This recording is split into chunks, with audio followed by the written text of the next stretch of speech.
Les chèques, nous avons amené les copies des chèques auxquels sont joints la liste des prestataires bénéficiaires qui ont été déposés dans les banques. Et nous sommes reliés au système bancaire. Entre l'INPS et le système bancaire, en temps réel, nous pouvons constater le rythme auquel les banques débitent notre compte, donc retiennent les ressources pour payer les prestataires. Et l'ensemble de nos comptes ont été débités. Il n'y a aucun doute. Les banques ont retiré l'argent sur notre compte. Maintenant, notre pouvoir aussi a des limites. Une fois que la banque retient le montant, c'est au niveau de la banque que les ressources sont positionnées au fur et à mesure sur les comptes des bénéficiaires. Ça, c'est un système qu'on ne maîtrise pas. Mais malgré ça, nous avons mis la pression sur les banques. Et je salue au passage vraiment toutes les banques.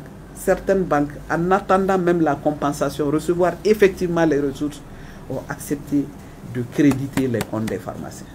Certains ont même fait des captures d'écran qu'ils nous ont envoyées en montant les dates de positionnement sur nos comptes, sur les comptes des prestataires. C'est pourquoi j'avoue qu'on était désagréablement surpris. Hier, quand on a appris qu'il y a à peu près 30% qui ont été réglés et que la suspension n'a pas pu être levée. J'avoue que, et hier, les échanges que nous avons eus avec certains syndicats, nous avaient même rassuré que ce n'est qu'une question d'heure, que tous les retours que nous avons, c'est que tout est réglé, tout est réglé.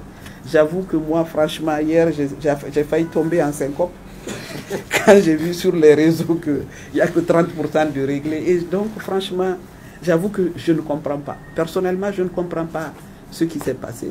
C'est pourquoi nous invitons toujours, pour le bien-être des Maliens, vraiment en mettant au-dessus de tout les intérêts des Maliens, qu'on puisse poursuivre ces négociations et pour être éclairci vraiment sur la situation.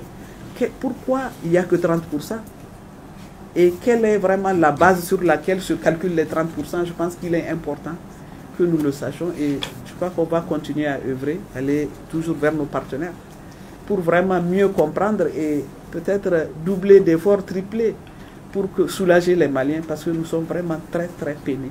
Parce que nous savons que les Maliens ont vraiment besoin de l'amour. On sait que certains peut-être peuvent s'en passer, mais la majorité ne peut plus se passer aujourd'hui de cet outil. Et vraiment, c'est vraiment le cœur meurtri aujourd'hui vraiment qu'on s'adresse à vous.